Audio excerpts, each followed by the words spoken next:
All right, welcome to our webinar on raising healthier kids, what every parent needs to know. So we're going to start from the beginning here. And I love this picture of these kids because it reminds me of a picture when I was a little kid, about this age, with me and all of my cousins. And I actually was able to find it. And there it is. So I'm the little one right in the middle there in the little red shirt, with my brothers and my cousins. And so this was delightful for me to remember this. And really, it's a different era that we live in now from when I was that age. And the world is very stressful. And it's a lot for parents to have to navigate this modern world with their kids. And we all want our kids to be as healthy as possible, but we really have to be more proactive than ever if we do want to have healthier kids. So I've learned a lot since I was that age, and I want to share a little bit of my story with you so you see where I'm coming from. Um, I started being interested in chiropractic care when I was 13. This picture's from when I was 16. But when I was 13, my dad went off to chiropractic school to become a chiropractor. And so when he came back on vacation one time, I had strep throat and he adjusted me and I got better really fast. And that was my first introduction to chiropractic, was when I was a kid and I had strep throat. How many parents out there are struggling with kids with strep throat these days? I'm sure there are lots of them because it's something that has been going on for generations. So, um, chiropractic was the answer for us in our family starting at that point when I was 13. And so that really got my attention when I was 13 to have just recovered from strep throat so easily with chiropractic care. And then 3 years later, my dad graduated from chiropractic school and I was 16 and all of my girlfriends had started their menstrual cycles and I had not. And I was worried. And so my dad gives me this special adjustment. And 2 weeks later, my cycle starts. So at that point, I probably became unbearable to my friends because I was a zealot when it came to natural approaches, specifically chiropractic care, but then branched out from there. I just became so fascinated with anything that was a healthy approach to health. And so I started to study it, and here we are 40 more years later. And so I want to distill for you tonight, what are the things that I see are the most important things to think of and remember and to practice if you're going to be raising healthier kids. And by the way, I was worried that I might not even get to have kids when my menstrual cycle didn't start, and I got my girl. So, and when I think of the robust level of health that she enjoys today, I know that part of that is how we raised her, that I was lucky enough to have the principles to know the proper way to raise a healthy child. And we are really enjoying the benefits today with her level of health. So I want to share that with you. But first, let's start with the brutal facts. And my parents were both teachers before they became chiropractors. So I always like to start with a quiz, pop quiz. Which nation spends more on healthcare than any other? I'm sure you know the answer. And of course, it is the US of A. And when I started doing these talks so many years ago, we used to talk about numbers that were unbelievable. It was like $2.5 trillion that we were spending on healthcare every year. And, what did that mean to an average family? That would come out to about $8,000 per person in a family over a year spending on healthcare. Well, now we've come on the other side of COVID. Our healthcare budget right now, it's $4.5 trillion. That's about $20,000 per person. So who has that kind of money? That can put people into bankruptcy. And indeed, the number one cause of bankruptcy is healthcare expenses. So, what if you could take a fraction of that amount of money and learn how to invest it in you and your family's health? And what kind of mileage can you get from that? Because it's way more expensive being sick than it is being healthy. But we do have to be very discerning and we have to choose where we're spending not just our money, but all of our limited resources, our time, our energy, our focus.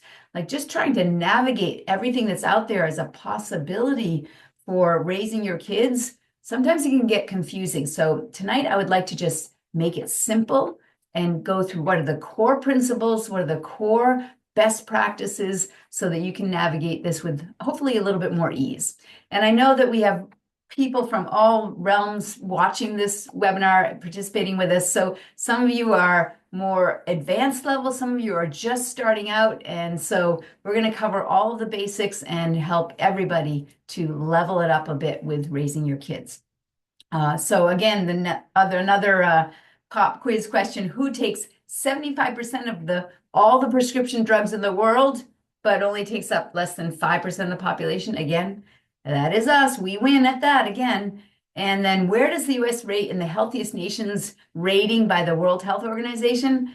Looking at 40 out of 40. A couple of years ago, we were 36 on the list. And now I think we're back up to 40 again. So we're not doing well. And sometimes when we look at these kinds of numbers, our eyes can kind of glaze over. But where are these numbers coming from? What about right here in Vermont? What about our kids here in Vermont? Let's look at a comparison of that and where do we rate? Well, Vermont, we're actually pretty strong. And it turns out that I've got some numbers. Overall child well-being for 2023, which is where we have the numbers from, Vermont is actually 4th in the nation for overall well-being for child health. And I'm so happy about that. And a lot of it is that so many people in Vermont love living a healthy lifestyle. So we really enjoy being out in nature and that kind of thing, and having that kind of environment for our kids. So it really does show up as a contributing factor. And if we look at how children's health is shaped throughout life, the percentage of US children with less than optimal health is 7% to 23%. And so Vermont is in that 7% range. We're at that top of the scale there. And it turns out that when we look more closely at what are the factors that shape health throughout life, the experts have concluded that medical care and genes have a very minor role compared to the influence of the physical and social conditions in which children grow up. So a higher level of parents' education, healthier behaviors by parents definitely has a huge impact on the outcomes of health throughout a child's life. So what happens as a child actually will have an impact over their entire lifetime. So starting early is actually important. This was one of the most disturbing things that I ever saw when I was looking at statistics. And these statistics really, the reason it was disturbing is that when I found out that 1 in 2 American children are diagnosed with chronic illness, that was not too long ago. That was in 2009, I believe. And when I thought about when I was growing up, in the classroom, I think I remember there was one kid that was obese, and she, I think, also had some sort of brain cancer or something. Like there was something really, really bad that had happened for her and their family. But other than that, I don't know, maybe there were some kids with like hay fever. There were no peanut allergies. There were no other kinds of like people with eczema and like all kinds of like bad things happening to kids. No, we didn't see that when I was growing up. And yet by 2009, and I think if you look at the statistics, 12% of kids when I was growing up, 12% had some sort of chronic illness. And now it's more than 50%. It's like 51% of kids have one or more chronic illnesses. So something has gone sideways and we need to fix it, because this is not normal. And this was one of the most disturbing also statistics. For the first time in the history of man, again, this was in 2009, children born after the year 2000 are not expected to live as long as their parents. Wow. Like that's disturbing to me. I hope that is as unacceptable to you as it is to me. And so when I think about, okay, is that okay for me and my kid? No. How about for your kids? How about for your nieces and nephews, your sister and brother's kids? What about your neighbor's kids? Like, is that okay for you if they don't live as long as we're living? Like, something's really wrong. We need to fix it. And here's one more very disturbing stat. And again, this came out in 2003. 9% of 10-year-olds have disc degeneration in their spine, right? We think of disc degeneration as an old person's problem, or maybe middle age it begins, but now we're seeing it start in 9% of 10-year-olds. So this next generation is in trouble if we don't get this right for them. And so there's so many important things that we need to be doing. So let's jump right in and recognize that if we keep doing what we've always done, we're going to keep getting what we've been getting, right? So what if there actually was a better way? And tonight we're going to talk about there are 5 things that impact health in a big way, but one of those is what actually controls health. And so I hope you'll find that that's the one that's the most important, the one that controls health, but yet we still have to pay attention to all the other factors that will influence your health and your child's health. So the first premise that we need to set, just baseline premises, is that you are designed to be healthy, and so are your kids. Your kids were designed to be healthy. And so then people say, well, what about the genes, though? What about the genes that you come in with? Isn't that a limiting factor? Well, when they did the Human Genome Project, they were expecting to find that humans, so sophisticated, that we would have way more genes than other species and other organisms. And it turns out that we have almost the same as a housefly, that we really don't have. We're not that much more sophisticated in that way as far as the genes go. We have between 20 and 25,000 genes. That's how many we have. And we all have genes for disease, and we all have genes for optimal health.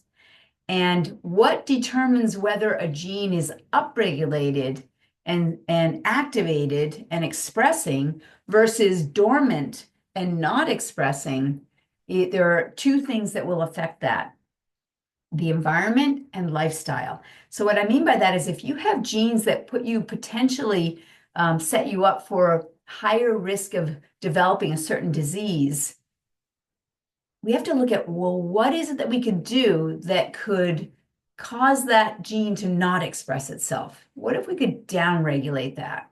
And what if you came in with genes that were optimal for health? How do we get those to express?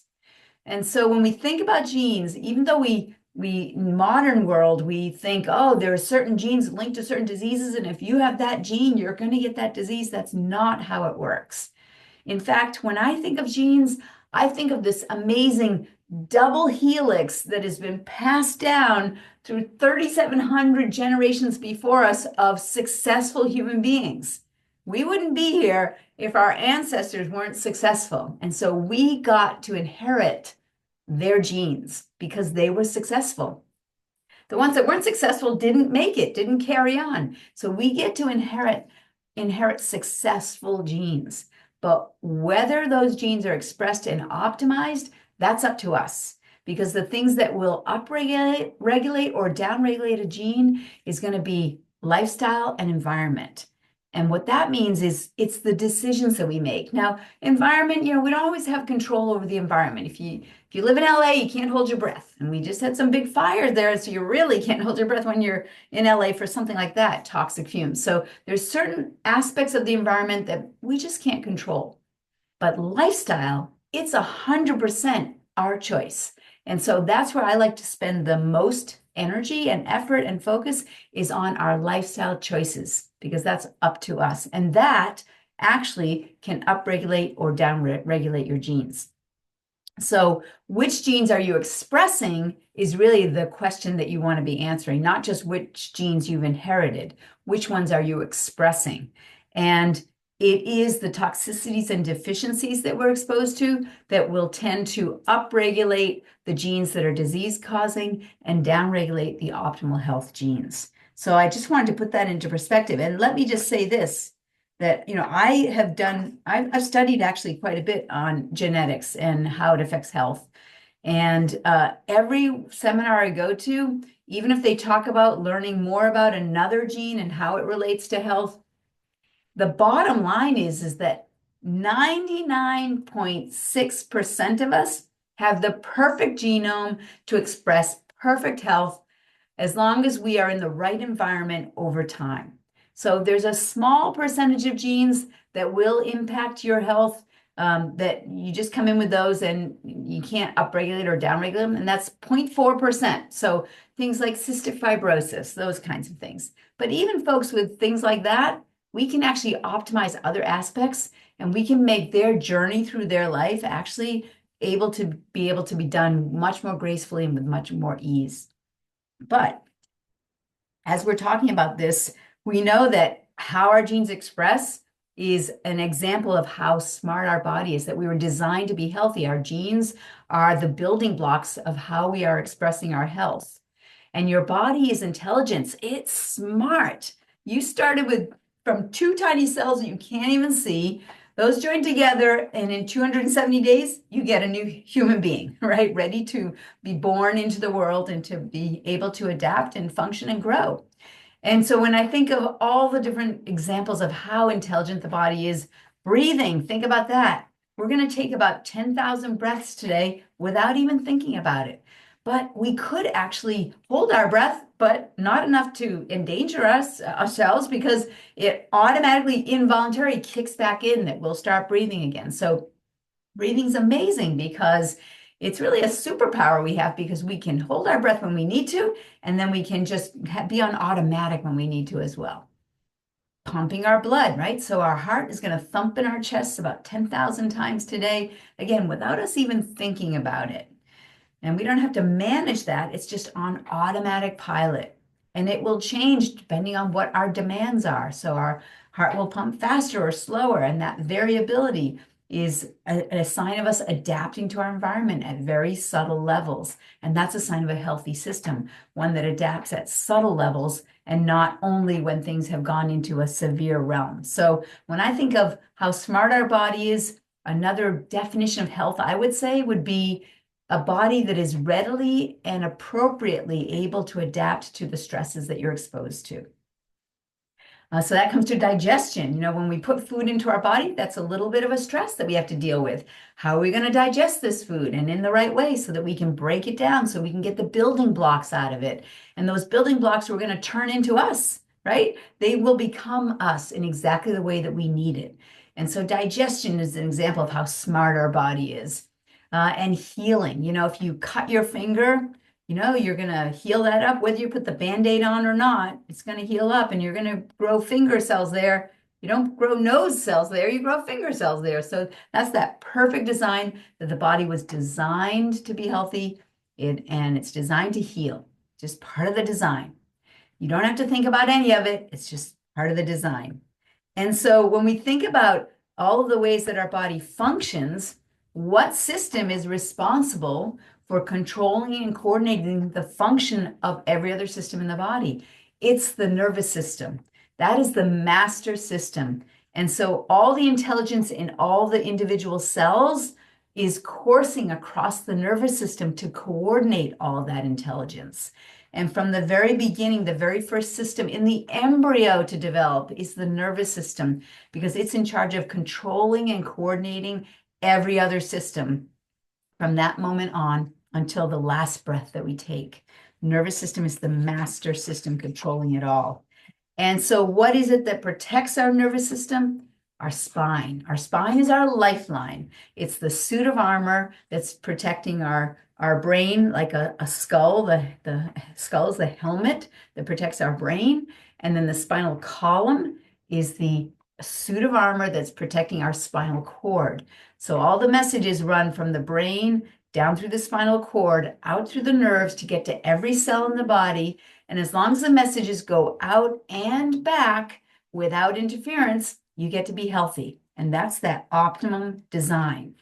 But here we have a system and a world that we live in where the modern life is unnaturally stressful. It is so unstressful. We couldn't have engineered it to be more stressful, to create chronic illness, than what we have done.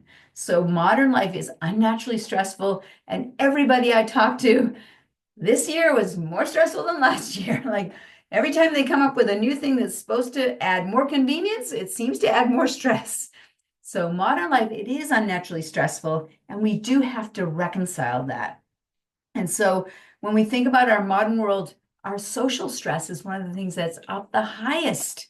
Social stress, what should be a comfort to us, is actually creating more and more stress. So it's no wonder we have so much sickness and disease and sleep problems and all these things. We're sedentary. Our modern world has engineered movement out of our lives. If you think of Fred Flintstone in that era, Paleolithic man, right? We had to work hard to get our nutrients, to get any kind of energy. We had to go hunt and gather that energy in order to eat it, to provide energy for ourselves. Now we can just pick up a device, touch that screen a little bit, and we can get food thrown in at us right from the door. We don't have to exercise at all. We've engineered it out of our lives, and yet we were genetically designed to require movement in order to be healthy. So stress is just up in every single way because we've abandoned our natural design. And so I don't know about you, but can we all agree that stress can make you sick? Everybody knows that's true, right? Tonight, we're going to show you how does it make our kids sick and how do we reconcile that? And so when we think about all the different systems that we have in our body, there's one system that's designed to allow us to cope with the stresses of life. And as I already said, that is the nervous system. So the nervous system is the most important system because it's what's controlling your health.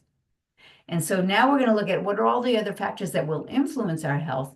But remember, it's the nervous system that controls our health because it's controlling every function in the body, and it's controlling whether or not we're going to be adapting to the stresses that we encounter. So natural development really does matter. I mean, it all matters, but how a child is developing will have an impact on how healthy they are. So we can even go back to preconception. How healthy were the parents before they even conceived? That does have an impact. The research shows that will have an impact on the health of the child. And then what about the pregnancy? Yes, absolutely. The pregnancy is so important to be healthy during that pregnancy, for the mom to have a clear nervous system while she's carrying that child, to optimize the environment that that child is growing in. And then the birth process itself, yep, that does make a difference. When we look at how a healthy birth is a stressful experience, never mind if there are complications and interferences to that. So the number of C-sections has dramatically increased over the last 40 years, and the amount of interventions. And the US really does not fare very high. We're not very successful with the first year of life. It turns out it's surprising, but compared to other countries, infantile health, we are not doing as well as other countries are. And so the birth process is an important thing for us to look at. Breastfeeding is one of the most important things a mother can do to help that baby develop in the healthiest way possible, to actually create the healthiest environment, both from the connecting and nurturing aspect of it, but also even when we look at breastfeeding, the contents, the ingredients of that breast milk is actually exactly made the exact way that that child needs that day. So breastfeeding is so important. And we're going to go into a little bit more detail with that, but basically, with the birth process itself and breastfeeding, those two together are some of the most important things. If there is a birth that needed to be a C-section, then that baby did not travel through the birth canal, which is when it will populate itself with the first exposures to microorganisms. And that will populate the digestive tract. And that's 80% of our immune system is in the lining of our digestive tract. So having healthy microbiome flora, having a healthy environment with our gut starts with the birth process. And then breastfeeding is another part of that. That's what actually helps to continue to populate not just the ingredients of the milk that are going to be providing nutrients and building blocks, but it also includes immune system functions that are coming through the milk. And it also includes flora and microflora that helps to develop the diversity in the baby's digestive system, which is going to impact their immune system. So in our modern world, we have so many toxic exposures that can come up whether it's the air we're breathing, the personal care products, the cleaning products. So you want to be really careful about what your baby is exposed to. They're crawling on the floor. What did you just clean that floor with? Was it anything toxic? So you want to pay close attention to that. But other places where toxic exposures come in can be in the form of antibiotics early on.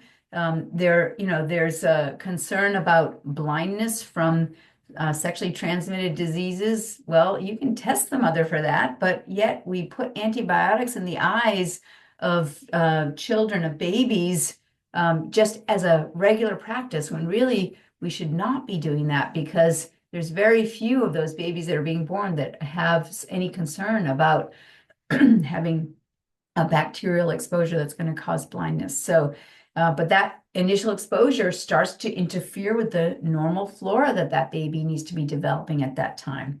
Vaccines are another toxic exposure. So if you ever have questions about that, I can certainly refer you to some resources to tell you more about that. And I'm going to mention a few a little bit later, but those may be some of the first exposures to toxins that come up.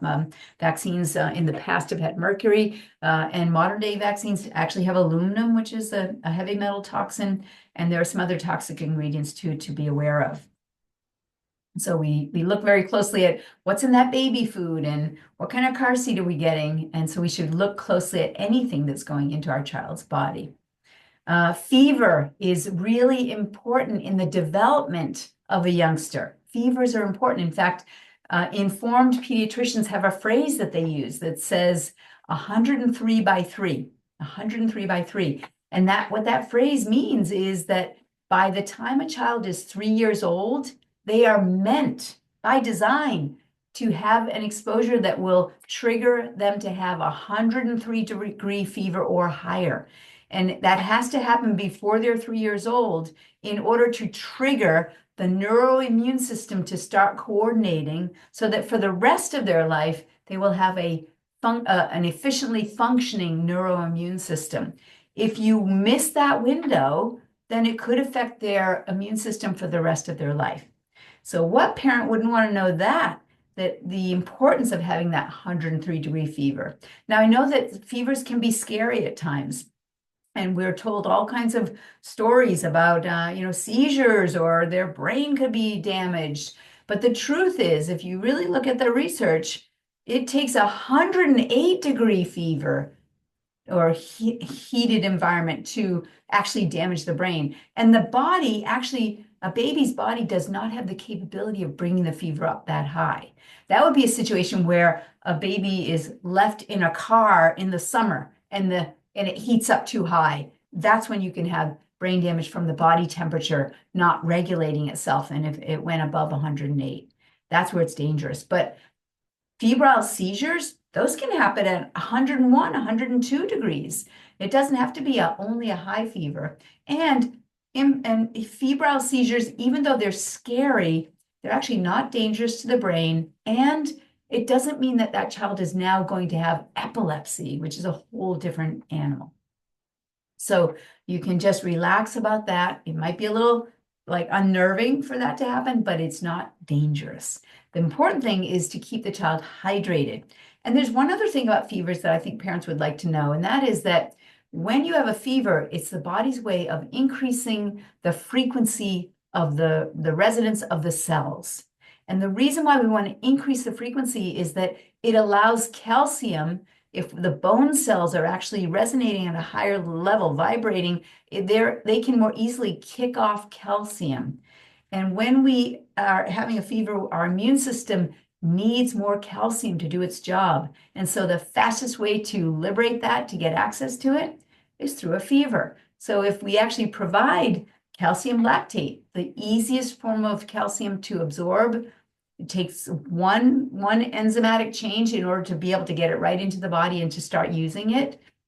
That's one of the ways that we actually, if we provide that, oftentimes the fever comes down. But it's not coming down because we've given the child Tylenol to make that fever come down. It's because we're providing what the body needs. And I often wonder with seizures where there's a tightening up of the muscles, a spazzing of the muscles, if that isn't an imbalance in the calcium channels that are part of that exchange that occurs when a muscle contracts. If our ions go out of balance, then we could have that cramping or spasming that happens. So if we provide that calcium, that very well may be one of the ways that we can lower that chance of a febrile seizure happening. Now, teething is another part of natural development. Oh my goodness, those babies, they're putting everything into their mouth, and that's by design. That is by design.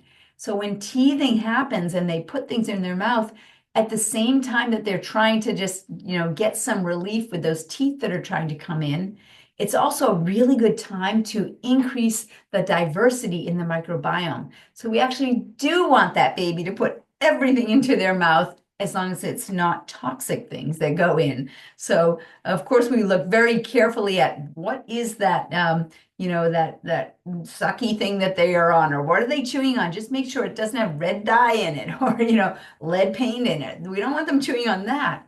But dirt's a good thing for them to be getting in because that's going to actually help to build diversity. So if they're playing out in the garden, playing out in the yard, right? Don't use Roundup on your lawn that they're going to be playing in, but have it be a natural environment, and that is exactly what they should be doing. So dirt, actually, the old saying, you got to eat a pound of dirt before you die, right?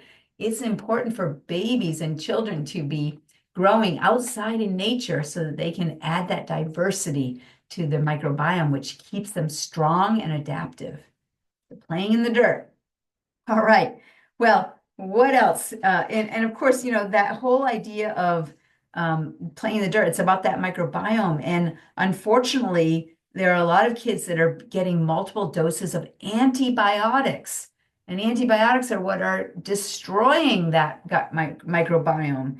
And the research is predicting by 2050 that we could have actually be losing kids to antibiotic resistant bacteria because we have become overly dependent on antibiotics. And so we want to just build a healthy immune system in the natural ways. That's the best way. And I wanted to show you the example of these are two samples of breast milk.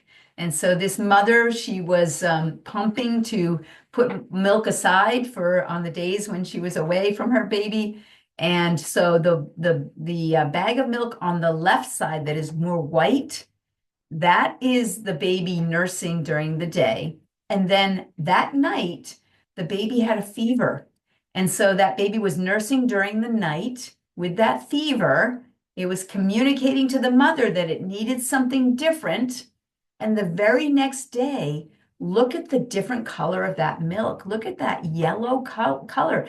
It is loaded with all the immune system boosters that baby needs that day. Isn't that amazing? So when we talk about babies programming the mother's milk, we're not exaggerating. That's exactly what's happening every single day. And even if you were to have the situation of a wet nurse, which means somebody else is breastfeeding a child if the mother can't do it, that baby will program that mother's milk to produce the exact ingredients that baby needs that day. So that is how precise this all is.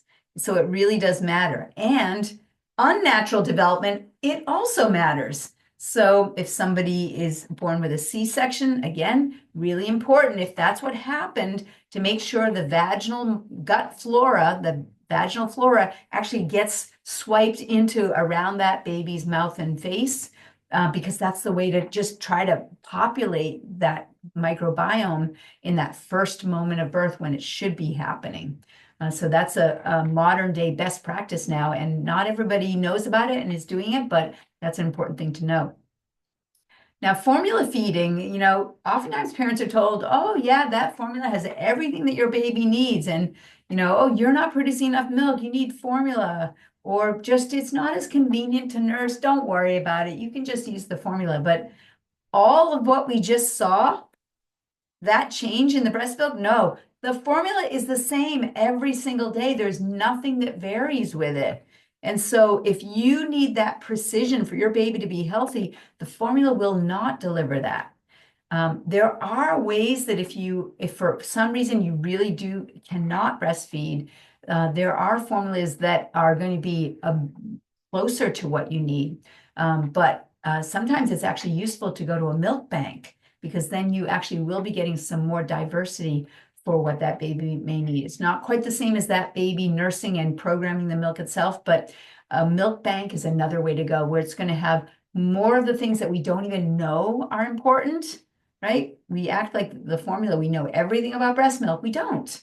We don't know some of the things that are in there that are so important to that baby. Early antibiotics also is, again, that can start to just disrupt how the baby is trying to create the healthy flora diversity. So that can be a concern. And especially because there actually are so many ways that we can be addressing any kind of illnesses that come up, that oftentimes we can avoid the need for antibiotics. Vaccination, again, that's another whole topic. This is not the time for me to go through all of that, but I wanted to give you some resources for it, so I will give you that in just a few minutes. But just recognize that natural adaptation and going through a natural resistance to experiencing an illness gives the most robust lifelong immunity. The research all shows that. So some of the concerns about vaccination is that that may not be as effective, that the efficacy can wane over time, and then perhaps create more vulnerability later on in life, when the baby was really designed to have a lot of these childhood illnesses at this time in order to exercise the immune system. Many of the childhood illnesses show that they actually have benefit in other ways. So, for example, measles, having measles lowers the risk of cardiovascular disease later on in life. Having the mumps lowers the risk of certain cancers later on in life. So there's some degree of precision and experience that we want the babies to have and the children to have as they're growing and developing. The hygiene hypothesis is this idea that we want to exercise our immune system. We want to exercise our body. So we actually want to be exposed to the natural environment. We don't want it to be a hyper sterile environment, thinking that we're going to destroy all the germs so that the baby doesn't get exposed to any germs. That's going to undermine your goals for having robust health for your child. So we actually want them to be exposed so they are exercising their immune system. And when you think of the natural evolution of a baby, they're born, they're close to mama. It's the mama and the papa that are there. And then once that baby, the relatives start to come around, and now the baby starts to be passed around among other family members. That baby is mostly staying in the home environment. If there are pets in the home, they're adding to that diversity for that baby. Then the baby gets out into the garden, right? They're still all local. And so it's as the baby moves out into greater and greater circles, as it's getting older, that's where it's being exposed to more and more. And so that hygiene hypothesis means we're meant to be exposed to these things so that we can exercise our immune system as we're exposed. So a baby is going to be training for life in the first 3 years. That's when that immune system is really in training. And so we want to have that proper exposure so that that exercising of the immune system can happen. And so over sanitizing a child's birth process or home environment or food sources has dramatically reduced the natural exposure to bacteria, viruses, molds. All these things we're meant to be exposed to, and that's part of the natural design. And so as a consequence, children are left with untrained neuroimmune systems and neuroimmune responses, and then they lack the critical normal flora that's going to serve and protect them for life. So I hope that that makes sense to you. Now, this is one of the best books that I recommend for people that do have questions about vaccinations for their kids. And what I like about this book is it goes into the details of each childhood illness, how they all are different, how they show up, what are things you need to know about it, what are the ways to address it if it does show up, And then it also goes through each individual vaccines that are available and what are any of the concerns for those vaccines. So that way you can be very selective about how you want to proceed for yourself and your own family and make your decisions for yourselves. And I really do hope that you will study with the same discernment that you research the best car seat or the best baby food. I hope you will study each individual illness and each individual vaccine to really be able to make that decision for yourselves. And then I wanted to share with you just out of this book, I thought that there's so much that I could share, but I'm going to just share 2 pages with you. One page is, I called it Appendix A. It's actually Appendix C. And it shows what is the actual risk of death from each childhood illness. And then Appendix B, it shows what is the risk of death from each vaccine. So let me just show you just a glimpse of this. You can get the book yourself and read into it. And these are some other resources if you want to learn more. Children's Health Defense.org, they have a special page that has all kinds of information about vaccines. And then NVIC, the National Vaccine Information Center, they were one of the first organizations to start giving parents more detail that they needed to make their best decisions for themselves and their families. So here's Appendix C.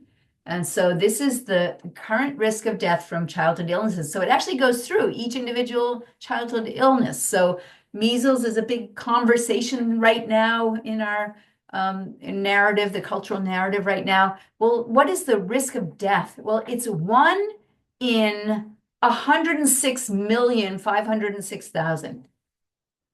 That's not very much, right? That's a pretty low risk. Rubella, like MMR, measles, mumps, rubella, 0 risk of death. Mumps, 1 in 40 million. So you can see that how these numbers go here, and you can look through the details yourself. But that's the risk of death from the illness. And then the Appendix D is showing the current risk of death from the vaccines. So the measles, mumps, rubella vaccine, the risk of death is 1 in 108,000. Wow. Let's do a cost-benefit analysis here. And so you can make the decisions whether it's something you want to proceed with. Again, just look at it closely so that you feel good about the decisions that you're making for your child. And then just a little bit more about coronavirus. I know we're all very tired of this subject, but one thing that we learned very early on with COVID was that it seemed to be contagious to everybody, but it was only dangerous to certain people, and children were not the ones that it was dangerous for. And for children, it was less than 1% chance of having any negative outcome. And what the research also showed was that vitamin D was a really key factor, that anybody that was an adult, they tend to have comorbidities, they were already sick, and then they were exposed.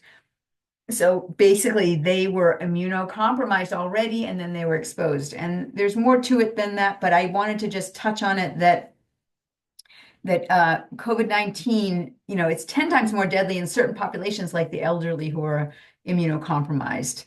And I also wanted to show that when we look at even things like the flu, there's some data that actually shows that when there's increased flu vaccines, there's increased incidence of flu-like illnesses. Now, I'm going to show you a slide with that in just a moment. But it's a great time for us to just reset our healthy behavior patterns when we have something like a pandemic show up, where we have to, again, let's look more closely at all of this and know best how to proceed. And just recognize that when we're stressed out about something, afraid of something, that actually lowers our immunity. And if we have pain, that lowers our immunity. But then if we use NSAIDs or Tylenol or some of those over-the-counter painkillers, that actually lowers our immunity too. So there are lots of factors that can lower our immunity. And so we want to just look at, well, what do we need to do to just have the very best immunity possible? And again, it's going to be from natural development and healthy lifestyles. This is the study that I mentioned. There was actually an increase in flu-like illness after the flu vaccine. And this was a study it's not even that old of a study. It's fairly recent. And then there was another study that the military did where they saw that the more flu shots that the military had, the more incidents of COVID that they had. So the flu shots were actually setting people up for a worse outcome with COVID.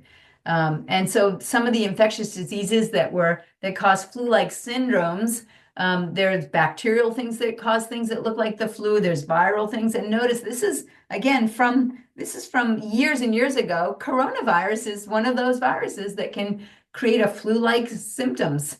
And so we've been exposed to coronavirus before. This might have been a different version, but our bodies are designed to be exposed to all of these kinds of things and to exercise our immune system with that as well. And so there are 5 vital factors that affect immune function during the school year. Many people say, oh, it's a school year. Oh, it's because they're in close proximity, so they're going to catch something, but it's actually not that at all. What's happening during the school year is the school time diets may not be the best diets, and we may not be getting enough sleep, and we may have a bit more stress happening. And then we have screens that are affecting posture, and we have carrying backpacks around, and that can affect our spine and our nervous system, and yes, even our immune systems. We're not getting as much movement as playing outside in the summertime. We're sitting in a school chair all day long. So we're not getting the vitamin D levels that we should be having, and we don't have the stimulation and interaction that we usually would have in the summer. And so neurological factors can also affect the immune system during the school year. And again, subluxations, we're going to look at that in more detail here. So it's not that there are more germs around or more new germs or even crowded spaces. Our kids just get exposed to germs all summer long. But along with that, it's not the germ, it's the terrain. So Claude Bernard was a 19th century physiologist, and he postulated that sickness has not caused bacteria, but rather by human being, is not caused by bacteria, but is rather caused by human beings' internal environment. The terrain is everything, he said. The germ is nothing. So it's the presence of bacteria is a symptom of an unhealthy environment. And so the question comes, how can we build immunity so that we're not prone to illness? How can we nourish our terrain so that we're not a good feeding ground for the bacteria that we're afraid of? So let's look at how do we want to feed our bodies. We're going to go through each one of these: diet, sleep, posture, and movement. We're going to look at all these factors now. So let's look at nutrition, school nutrition. Actually, in Vermont, we have some exceptional schools that are providing really good food. We have schools that actually have gardens that food is coming out of. We have local farms that are providing food for schools. So we're a bit different from a lot of the schools in the country. Most schools actually are serving food that is toxic and deficient. And they did a study recently, and they found that 90% of school food had glyphosate in it. Glyphosate is Roundup, if you didn't know that. And glyphosate can really destroy the gut lining and create leaky gut and lead to all kinds of health challenges, digestion issues, and even brain concerns. So when we think of school nutrition, fruit bars and bottled juices are not cutting it as far as getting servings of fruits and vegetables. So our kids, we need at least or roughly 6 to 8 servings of fruit and veggies per day. And a more emphasis on the veggies, so 4-to-1 ratio with veggies to fruit. And remember, a serving is what can fit in the palm of the hand. So for a small child, their palm is much smaller. So when you think of servings, it's not an adult serving, but it's a kid's serving. 6 to 8 servings of fruits and veggies, again, going heavier with the veggies. But does this stuff here look good to you, right? I think I see some relish there. Maybe that's some vegetables in there, but you can see this is not the kind of diet that's going to be good for kids to be thinking and to be having strong immune systems. And so anyone that can see the actual fruits and vegetables are not even in this picture, right? And what is here, maybe it's just overcooked and just totally depleted of any nutrients that it maybe once did have. So we can call what we're seeing here not just garbage, we can call it carbage. There's a lot of carbs here, so we call it carbage. Um, and so again, school lunches really are trouble. Um, and so just remember that there are two reasons that we get sick. There are only two reasons that we get sick. Well, there's one reason, which is interference to the healthy normal. That's the only reason we get sick is something's interfering with healthy normal. And there are only two things that can interfere, toxicities and deficiencies, or both, right? But that's where we need to start looking. So again, we have to look at what are the food choices that we may be offering that may be toxic and deficient. Again, we're blessed here in Vermont that we have some better choices.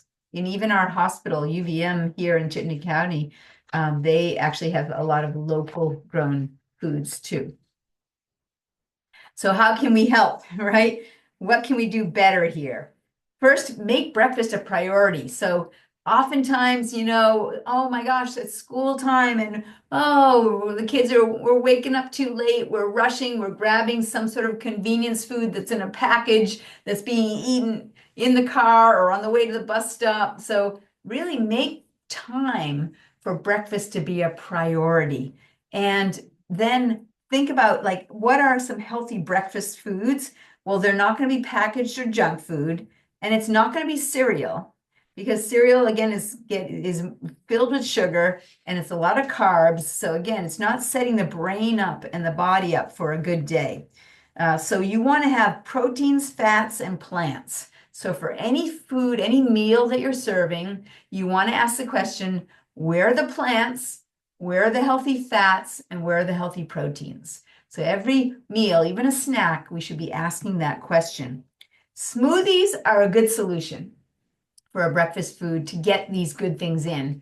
And I don't mean fruit bombs. I mean making sure there's healthy plants, healthy fats, and healthy proteins in those smoothies. And you can actually hide a lot of things in there that your kids may not necessarily be excited about otherwise. So that's always a good way to go, especially if you're in a rush. And you can actually even make them the night before if you know you're going to be clipping it in the morning. So that's a good thing to do. And then for lunch, you want to pack that lunch for using the leftovers of the home cooked dinner from the night before. Or you can just be prepared in advance and maybe on Sunday, you're getting all the meals ready for the week. So it's easy to do and things are ready to go. And sometimes, at school, maybe you can just shoot for a packed lunch 3 days a week because the school lunches sometimes are just not going to be offering the best choices. And it doesn't have to be a sandwich or a cold lunch. There are thermoses you can get so you can have some soup that's going out there with your kid and some warm foods as well. We just need to accept the fact that we can't always control what our kids eat, especially when they're not with us. So we have to make it a goal to make sure that they eat healthy when they are with us. So make that a high priority. And yeah, no soda. No soda. It's just filled with high fructose corn syrup, with sugar. And so just really avoid that. You want to have little to no sugar. And when my daughter was born, we just wanted to keep it really simple. And so we just said no sugar at all, 100% no sugar. It made it so easy for us so that anytime we had to make a decision, it was black and white, crystal clear. Does it have sugar in it?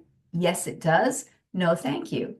And even when people would couch that with, oh, it's just a little bit. No, we just don't do sugar at all. It was so easy. But when I would watch parents that tried to limit sugar, like 90% of the time they didn't have sugar, but 10% they did, you know what I saw? I saw these kids that were always wondering, is this the time we get sugar? How about now? How about now? How about now? And there was always this battle going on. And so for us, it was so easy. So it's much easier to do something 100% of the time than it is to do something 90% of the time, I promise you. So try to really reduce the levels of sugar if you can't just go without. And then there are supplements that I think are useful. And so if a child is not getting a lot of natural probiotic foods in, things like sauerkraut, things like kimchi, things like apple cider vinegar, yogurt, kefir. Those are all the kinds of things that we would see as probiotic foods. Kombucha is a probiotic food. Like if we're not getting a lot of that in, then having them take a probiotic can be a good way to bridge the gap until you're actually robust with that. And it's going to be so important for their immune system. And especially if they did have a rough start, if there was a C-section and there wasn't a good development of that microbiome. Or if the child's had antibiotics, definitely there are some probiotics that are going to be needed for a while. And it can take up to 2 years to recover from an antibiotic to get the microbiome back up to speed. And often kids are having antibiotics at least once a year, if not a few times a year. So they're never actually getting to the point of restoring that healthy flora that is needed. Vitamin D is an important supplement, especially in Vermont in the winter.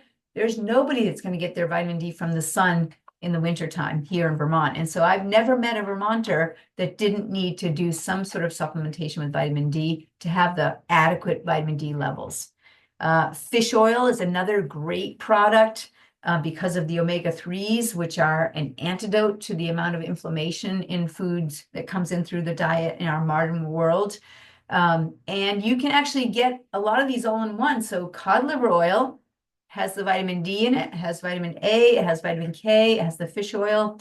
So cod liver oil is a great tool. And, our grandmothers were giving cod liver oil to our grandkids or to their children like a long time ago. So there was a reason for that. And then a good multivitamin, again, if the child's just not getting the really dense, nutrient-dense foods in, a good multivitamin is just an insurance, little insurance for making sure that they're getting what they need. Many mothers will have a prenatal vitamin that they take during pregnancy. And so it's good for to continue that with their child. Again, if they're breastfeeding, as long as the mother's diet is healthy, no multivitamin needed for breastfeeding. It's when the breastfeeding stops and food starts to come in, and you just want to make sure that child's getting all the nutrients that it needs. All right. So when we think about supplements, I like to think about it in kind of 3 different categories. So the first is this idea of just reconciling deficiencies. So, even the soils that food is grown in, even organic food, the soil that it's grown in is not as nutrient dense as it would have been for our ancestors. And so there's been some studies that show that it takes 50 peaches today to get the same nutrients that you would have gotten from 2 peaches, 50, 70 years ago. So the soils just are not providing the same nutritional density. So the supplements can help to reconcile that.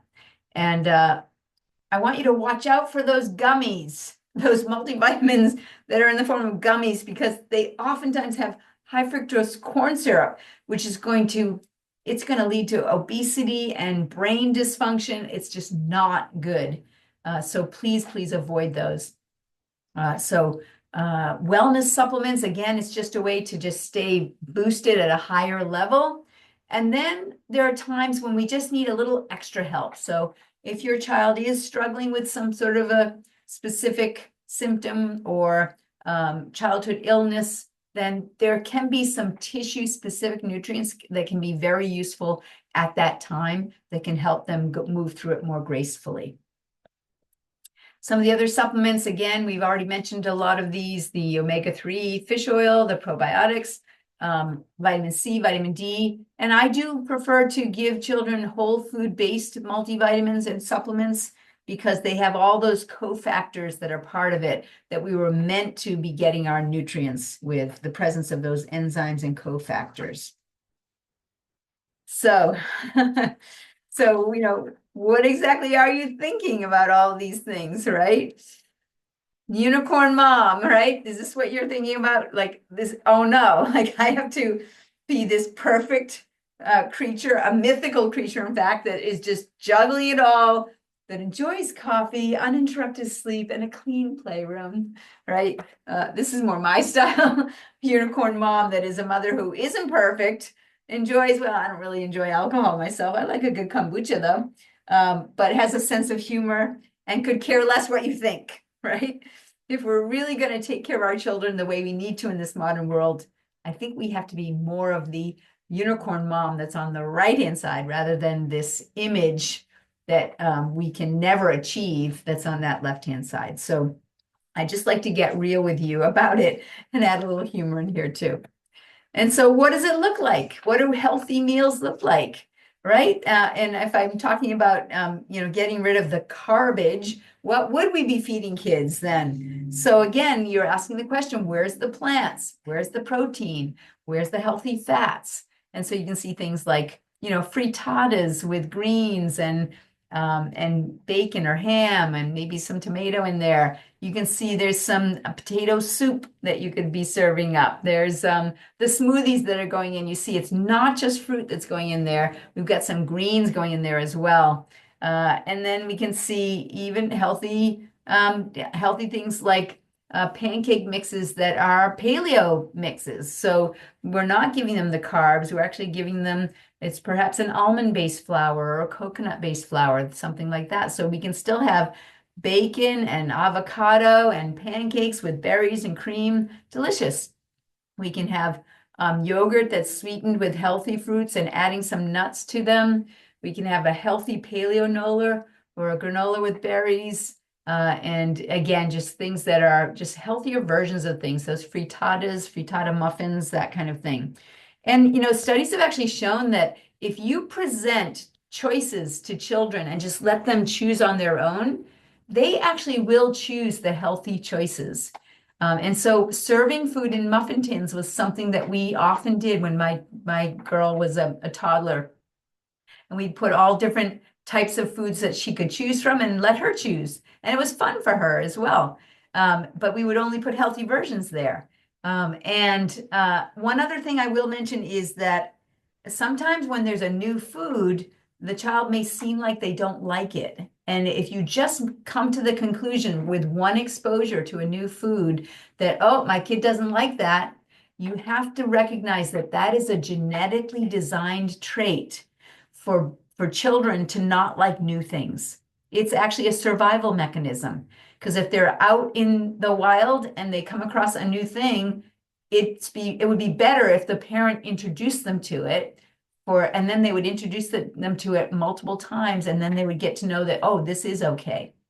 So the research actually shows that it takes 8 to 12 or even as much as 20 exposures to a food before you can really say that they just don't like it. So don't just stop after one exposure and not even after 3. You want to just keep exposing them even up to 20 times of these healthy foods. And then their taste buds will kind of get used to it and then they will accept it. And I know that I had to change my cat's food, and on the back of the package, it said, when you're introducing a new food, you do 25% of the new food along with 75% of the familiar food, and that you transition them over time. Otherwise, if you just bring in the new food, the cats are like, what's that? And my cat literally jumped back from a new food when I presented it one time. So I got it. And so just that transitioning time. So we can use the same principles at work. It's a genetically based thing, something new we have to be cautious of. And so our kids can actually be introduced to healthy new foods, but just do that over time. All right, so what about movement strategies and just how the day unfolds? Morning is such an important time. So I want you to just start planning your mornings so that they're more effective. Fuel, again, the go-to here is going to be just get the smoothies done. It's great for picky eaters. Make sure it has the plants, the protein, and the fat. But also get some movement in before school and after school. But before school is going to get that brain-derived neurotrophic factor flooding through their brain, so they're going to be able to learn more easily. Movement is key. So before they go to school, get them jumping on the trampoline a bit, or even just rolling around on a mattress, or running around, or do a workout with the parents. You can even have everybody do that 4-minute workout that I have on my website that you got guys. If you don't know it right now, just let me know and I can share it with you. And the kids love doing it. Everybody does it all together. So get that movement in the morning. And in fact, my daughter, she's at college right now, but she, a couple of semesters ago, she was actually studying from a book called Spark in one of her classes. And Spark is a great book about brain function and in kids and what are the things that we can do to just help that brain be functioning at the highest level. And that brain-derived neurotrophic factor, that is secreted with movement, vigorous exercise. And so she was actually using that research and that understanding, and she would plan her day so that she would learn in the best way possible. So she would add movement at certain times during her day so that she would learn more. So she was strategic about it. And then just leave them laughing, just slow things down, just get rid of their worries and their stress. Like let them leave the house and get to school in a great mood, and that'll be preparing them for a great day. And I like to always use the 2-minute rule. So the first minute and the last minute that you are with your child really makes a difference. And things can be hectic in between those times, but whenever you are leaving them, just look them right in the eye, give them a good hug, like just spend a minute of real true connection with them. And then when you encounter them the first time that you see them, really look at them and connect with them for a good minute before you get racing on with the rest of the day. So same thing, last thing before bed, time for bed, lights out, just spend that last minute right before bed just connecting with them. And then in the morning, take a minute to wake them up rather than ringing the bell and yelling at them, right? Yeah, just when you encounter them first thing in the morning, just take a minute so it's a good connection. And that goes so far with their levels of stress and their behavior. And I have a mentor that says that if you want to get your life right, you have to get your week right. And if you want to get your week right, you have to get your day right. And if you want to get your day right, you have to get your morning right. And if you're going to get your morning right for kids, you actually have to get the night before right. And so what do we need to know about the night before and sleep? Sleep is essential for health, so important. And to have a routine with it is also so important.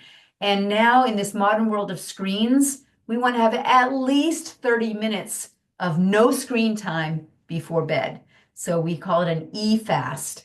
And for some kids, it really does have to be 90 minutes before they go to sleep, or just the artificial light is just stimulating wakefulness and then they're not getting good sleep. So keep the tablets, the TV, the video games, keep them all out of the bedroom because they all count as screens. And of course, the phones do too.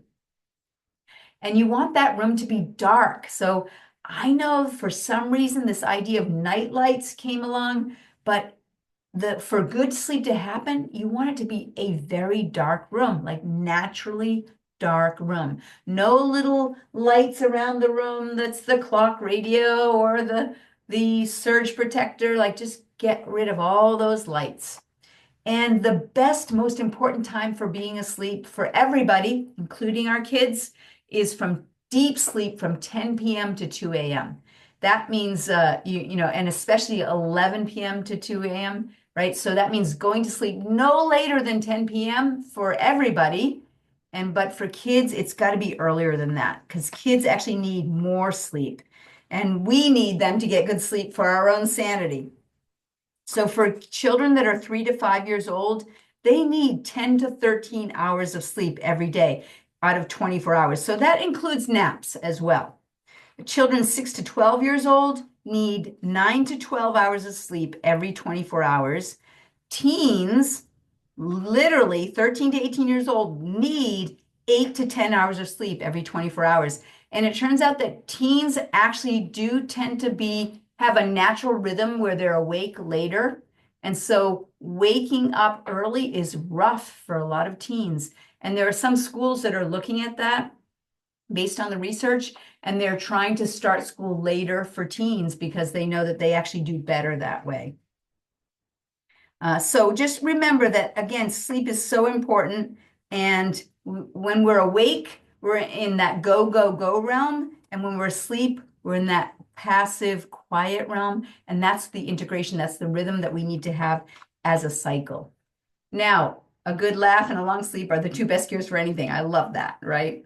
Now, stress is a big deal. In our modern world, stress, it's true that modern life is so unnaturally stressful, and teens have more stress now than we ever did when I was a kid. And it's the social stress that's there. It's the technology stress that's there.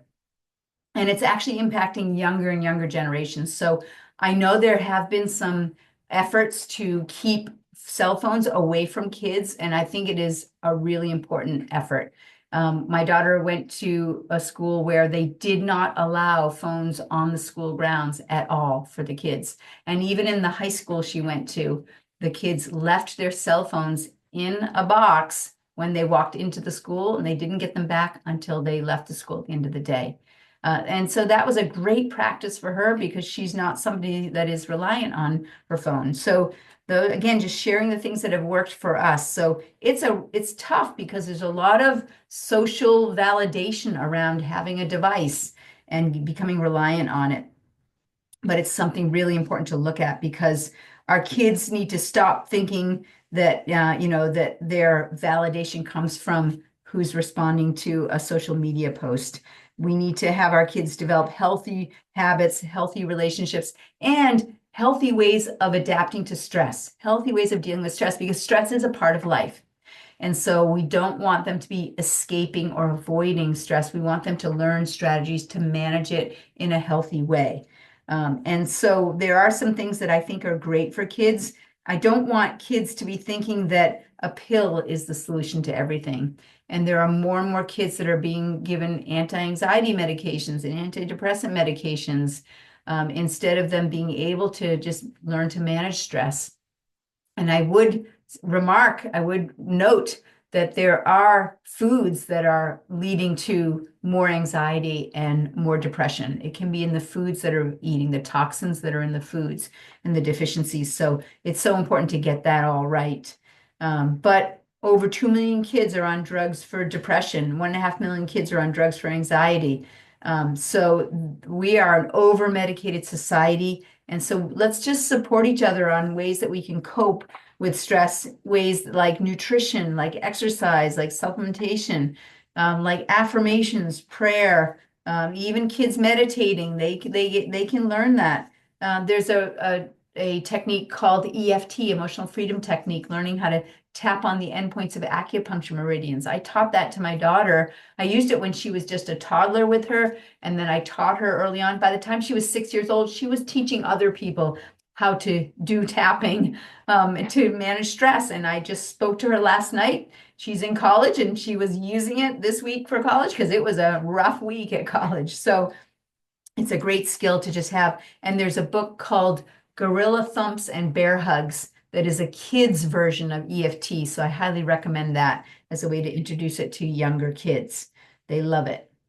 So once again, this is where diet is huge around stress, getting kids more involved in sports or other school activities to keep them active, taking them to the gym with you, taking them out in nature for a hike or a bike ride. Let them develop healthy habits at a young age to relieve stress, and then they'll be able to rely on those habits when they are out of our care and living into their own adulthood. And so, those are the things that I found that have worked. And physical literacy is talking about movement. So we talk about, literacy, we think of it as reading, but there's more to it than that. And again, that book Spark, it's the subheading of the book Spark. It's called The Revolutionary New Science of Exercise in the Brain. So it's a great book and it's a really good read. I highly recommend it to motivate you to get yourself moving and get your kids moving. And kids are supposed to move first before they even start learning. So movement is key here, again, earlier in the day. And when you move, you stimulate all the nerve cells that we used to think with.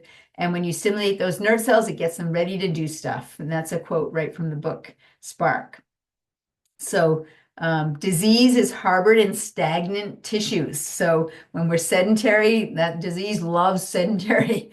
And so when we're active, it eliminates wastes and toxins, it increases circulation. Our white blood cells are more effective. That's our immune system. It's effective at moving the interstitial fluid, which is the fluid in between the cells, bathing the cells, increases lymphatic flow, reduces stress hormone production. And again, those kids are supposed to start moving before they start learning. And again, just disease harbors and stagnant tissues. So I love these things. And, interesting other fact is that osteoporosis may be caused by kids not developing peak bone mass in childhood. So movement is going to be important for the rest of their life. The way they move as a kid is going to impact them as an adult. All right, so movement. I think you've got the idea there. I'd like you to strive for at least 60 minutes a day of movement. And the best kind of movement is tag, where there's that burst exertion, panting, sweating kind of exercise. The game of tag is the best example of movement for kids. So, run, run, run, run, run, sprint, sprint, sprint, get out of breath, rest, hide, wait, and then run, run, run, run, run. Like that's the best kind of movement, burst exertion. All right, now let's talk about posture. Posture is the window to the spine. And backpacks. Backpacks and cell phones and screens are the worst things for posture for this generation. And so the studies show that there are at least 7,800 kids treated for backpack-related injuries every year. And it's not just injuries to the back and can be other injuries to the body, but they're all related to backpacks. So the rule is for backpacks, you don't want the backpack to be heavier than 10 to 15% of the body weight of the kid. So yes, I actually do want you to weigh your kid and do the calculation and then weigh that backpack and make sure that that backpack is not more than 10 to 15% of their body weight. And again, the way that we use backpacks, the heavier items you want to pack closest to the back, closest to the spine. So the inside of the backpack, the lighter things are further away from the body. And you want to cinch it up high and tight. So it's riding up high on their back and it's not lugging them down on their shoulders. If the backpack has shoulder straps and a waist strap, you want to use all of those. If it has two straps, you want to use both straps. Don't have them just sling that backpack over one shoulder. Have them use both shoulder straps. And then check their torso. Make sure there are no red marks on their shoulders. And then you're going to have to clean out the junk every week. It's amazing what accumulates in those backpacks. And there's something, especially those 6th to 9th graders, it's amazing how much goes into those backpacks and how heavy they can get. So those are the best practices there. And make sure you're sizing the backpack so that it is the right length for their torso. So it should go the whole length of their torso to distribute the weight properly, but not beyond their torso. All right, tech neck syndrome. So this is the devices part of the talk about posture. Tech neck syndrome, it's a real thing. It's not a joke. And it can lead to severe headaches, back pain, neck pain, developmental disorders, and more. And there's actually something that's called digital dementia. And it was a term coined by a neuroscientist, Manfred Spitzer, and he described it as the overuse of digital technology resulting in the breakdown of cognitive abilities. Literally, it breaks down the thinking in the brain from looking down too much and looking at screens. So what's the cure? Looking up. And there's actually a number of years ago, some colleagues of mine, they created a website called Look Up America. And so they literally have this video and it's called Look Up America. I actually would like to play it for you. So let me just take a moment and we're gonna bring that up. I have it queued up here. So let's bring it right up here. And oh, I have to share my screen. Actually, I have to stop this share and bring up the other share so that you can see what I'm seeing. Let's see, here it is. I think this is it. I'm going to optimize how it's shared. Let's see now. Here we go. Optimize for video sharing. All right, let's see if this is it. There it is. So let me bring it up here. Make it big. I'm just going to play it. Facebook started as a great way for us to connect with our friends, family, and things we like the most. But things changed. The recent wave of ads, spam, fake news, and other low-quality posts have divided us instead of bringing us closer together. But it doesn't have to be that way.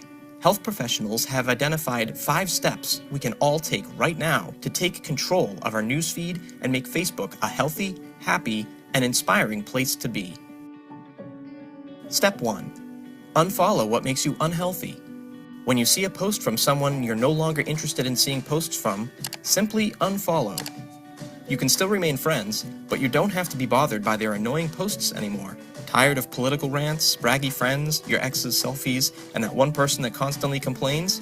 Unfollow. It's your newsfeed. You're in control. Step 2. Like and follow what makes you healthier. Subscribe to your tribes to fill your feed with what inspires you. Would you like to wake up inspired daily? Connect with people and pages that inspire, inform, and improve your life. And make sure to set your favorite pages to see first, so you'll always get the positive content you're most interested in first. Step 3. Look up. Too many of us are constantly tethered to our computers, phones, and tablets from the moment we wake up till we're ready to go to sleep. For better health, let's remember that life is better when you're looking up. Take a mobile moment every 20 minutes. Look 20 feet away for at least 20 seconds. Parents can set a good example for kids. This simple idea can improve your body, your mind, and your overall health. Step 4. Get connected and engage with your tribes. By joining tribes that inspire you, you'll stay connected to people, ideas, and action steps to help you live a happier, healthy life. Like and comment on things that make life better for all of us. Your engagement amplifies great ideas. Step 5. Be kind, be generous, and share the love. Together, we can use Facebook as a tool for good. When you find something inspiring, interesting, funny, or just makes you feel good, be generous and share it. Together, let's use Facebook to make the world a better place.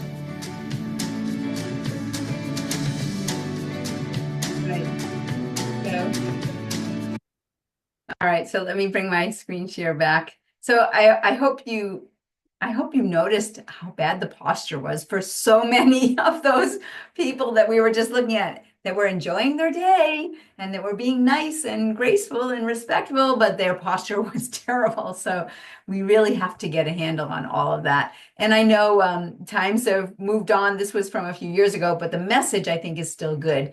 And whether it's, Meta now or X or Instagram, whatever it is that you're using, just follow those ideas of don't get on it too much. Every 20 minutes, you want to stop and look up for at least 20 seconds and look 20 feet away. Those are the best practices there. All right, I'm going to bring back my PowerPoint now. Let's see if I can find it here. That's it. Okay, let's bring it up to the slideshow mode. Here we are. Okay, so this is a good posture break exercise I'd like to introduce you to. So when you take that 20 seconds when you're putting that phone down and looking up, you can do this exercise, and it's called the Life Extension Exercises, and the acronym is YWLT, you will love this. And so the Y is when we have our hands up in the air, Y, in the shape of a Y, and then you do that, hold that for about 20 seconds or so, a few breaths, that kind of thing. And then the W is where you are trying to get your elbows down into your back pockets. So you're stretching them down into your back pockets and you're squeezing your scapula together. The L is when you're making an L shape with your elbow out to the side, and you want your hands to be wide apart so that you can't, if you look straight ahead, you can't see your fingers with your peripheral vision. So that if you can see your hands, you want to try to open them even wider. And then finally, the T is the hands out to the side. And so this helps to reconcile that hunched posture that seems to be so common with the use of devices. So when it's time for a posture break, this is a great tool to use. Life extension exercises, you will love this. And so now let's just talk about posture. What are the key things about posture we need to be aware of? So a healthy standing posture means that the center of the head is going to be over the center of the shoulder, which is going to be over the center of the hips, which is going to be over the center of the ankles. So that's a healthy posture, looking at someone from the side. And this needs to be true for your kids as well. And so when you're assessing your kids' posture, you really want to look at them closely, like, take their shirt off so you can actually see their shoulders, so you can see their scapula from behind. You want to see and measure that their shoulders are level going across, that you don't have one shoulder higher than the other, or one scapula, which is the wing bones on the back, that those should be symmetrical. They should be even. There shouldn't be one elevated higher than the other. The head should not be tipped one way or the other. You should have the ears level. And then the hips should also be level as well. So you can do this assessment with your kids, and that way you can detect if there's anything that's out of balance, then that could be affecting their spine. And if it's affecting their spine, it could be affecting their nervous system. And if it's affecting the nervous system, it could be affecting their health. So you can do your own assessment there. And here's an example of a child in our practice. You can see here she was leaning off to the side. And that was, we just asked her to stand with equal weight on both feet, looking straight ahead. Sorry, I just want to get this out of the way. All right, move it down here. So in this one, you can see the instructions were to stand with equal weight on both feet, looking straight ahead. She thinks she's doing that, but she's actually leaning off to her right side. And then after she had gotten adjusted over a number of visits, we rescanned her. You can see she's a little taller here, and she's exactly centered. So her brain knows exactly where her body is in space, rather than just having a vague idea of where it is. If we looked at her from the side on that same day, her head was forward. And then here we see the head is right up over the shoulders. Beautiful improvement in the posture there. All right. And so now if we go to, let's see, just going to move this up out of the way again here, and we can proceed. And so what are some of the most common reasons that children visit our office? Ear infections is probably one of the number one ones, but also asthma, constipation, bedwetting, headaches, leg cramps, cold and digestive or colic and digestive problems, allergies, skin conditions, eczema, rashes, that kind of thing, and wellness. Those are all the main reasons why children come to our practice. And so you'll notice that pain, except for the headaches, pain is not really one of the reasons. And yet adults, the most common reason adults come to the practice is because of pain. So we know that only 10% of the nervous system is responsible for detecting pain. And so the moral of the story is we should correct subluxations before they cause pain, before it becomes a crisis. And if children are experiencing body signals, we call them, or symptoms like these, their nervous system is already being affected. So any of these symptoms, or we call them, as I said, body signals, those are signs that their body is moving away from health. And so we want to look at, well, what is the one thing that controls all of these systems that we can start to get improvement in that can help all of these things? People have put chiropractors in a very small bubble. They oftentimes think it's just with neck pain or back pain or headaches, that kind of thing. But really, it's much bigger than that. And when it comes to kids' health, this is a key thing. So these are the main reasons why kids come. But oftentimes, parents will start to recognize that, hey, when I was a kid, I had ear infections, and and I had bedwetting when I was a kid. And so they start to realize that maybe some of the problems they have as adults might have started when they were kids and just had never been properly addressed. And I know that it's not uncommon for pediatricians to just try and calm parents down and say, oh, they'll outgrow that colic and they'll outgrow that rash. Well, it's not about outgrowing it. If it's not addressed, it just means it's going to grow into something else. And so it's so important that we really recognize that we want to take these concerns and be we want to take them seriously, and we want to look at what is the thing that is causing them. And if we can get to the root cause of why they're showing up and correct that, then the body can heal itself and it can go to normal, healthy function.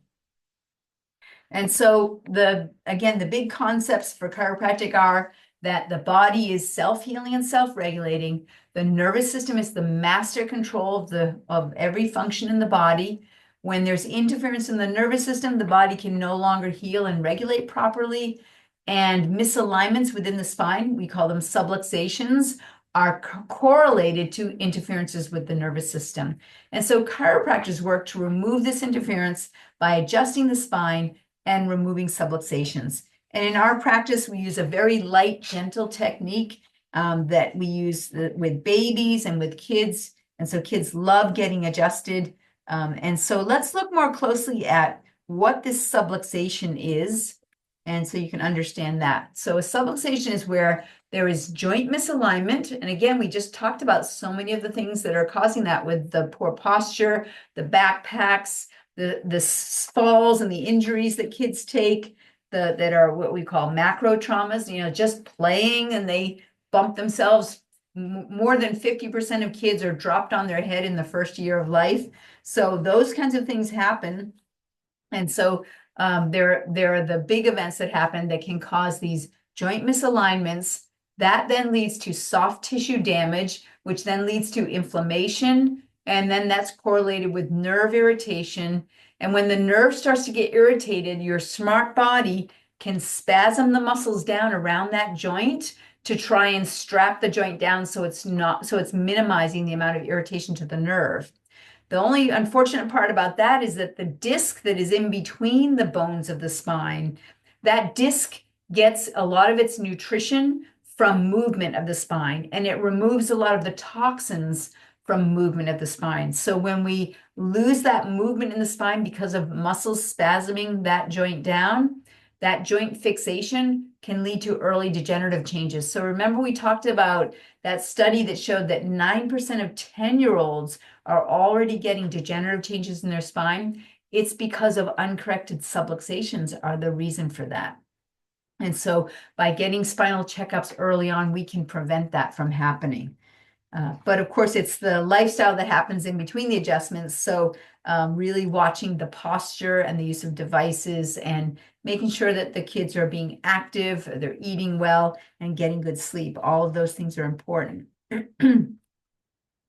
And so when we talk about the macro traumas, the bumps and the falls that all kids have, but then we know that even in the first year of life, subluxations are very common. And in fact, Dr. Gutmann, he was a German medical doctor, and he found that 80% of 1-year-olds have upper cervical subluxations. That means at the very top of their neck, that he related to birth trauma.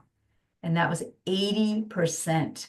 So as I said, even in the best circumstances, birth is stressful. And in that first year of life, that stressful birth can actually then lead to problems with health in those children. So as I said, there are the events like birth trauma and other types of macro stresses that can affect and cause subluxations. But then we have these micro traumas, these like smaller things that happen that you might just call it normal childhood movements. But yet we look more closely and we see, stumbling and falling off a swing and learning to sit up and crawl and walk and falling on their butt. And then sports accidents and bicycle accidents and sleeping positions and bumps on the head that, they got their bruise there. And when the pain's gone, they think it's a fun thing, but we know that bruise on the head means there was jarring of that head and there could have been jarring of the spine. So their spine should be checked. And then there's the tech stress that we talked about. So, you see, it's not always the big stuff, but it could be the repetitive micro traumas that can create subluxations in the spine. And so we all use the excuse that, well, kids aren't fragile, they'll be just fine. And yes, thank God our kids are resilient and our bodies can heal themselves. But when none of the trauma ever gets reconciled, eventually there's going to be a time that the bodies are going to start to break down. So I hope this is all making some sense now, that you can see that what we're saying is that a subluxation in the spine causes nerve interference, and that can actually cause children to demonstrate body signals or symptoms of dis-ease. And that dis-ease is what's going to eventually lead to disease. So I hope that it makes sense now that the problems that we have as adults could have started way back when we were kids. And that's why families in our practice, they like to get their kiddos checked right away. And I don't know if you know this or not, but I hope you do by now, that the nervous system, the immune system have a very extensive relationship. And so when people are getting regular chiropractic care, they experience less sick days, they recover faster. And that's exactly what parents tell us as well, is that their kids are, that their immune systems are healthier, their behavior is better, their sleep is better, and so on. So that is the story for this evening. So what are your next steps? So just as a recap, the things that are important.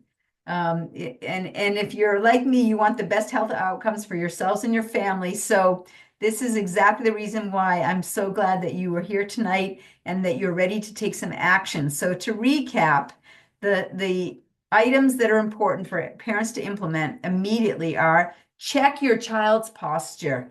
Really look at that closely, and then review and implement the backpack guidelines. And then again, looking up America, right? So every 20 minutes, you want to be looking up from screens and tablets, and train your children to do the same. Look at the nutritional guidelines and supplements, and make sure you're getting the healthy food in. The plants, where are the plants? Where are the healthy proteins? Where are the healthy fats on every meal and every snack? Best practices for sleep. And most importantly, get your spine checked. So this is the best things that you can do for your kids. And if you're not sure whether or not your kid has any subluxations or any spinal concerns, then we would love to be able to check them.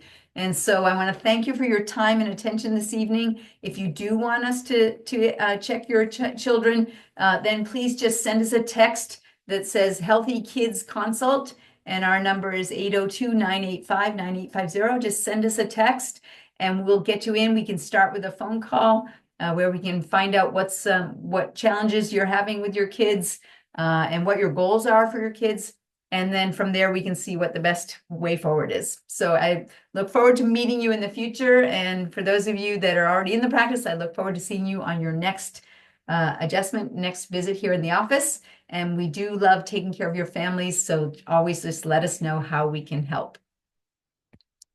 All right, so let me just finish up our recording here.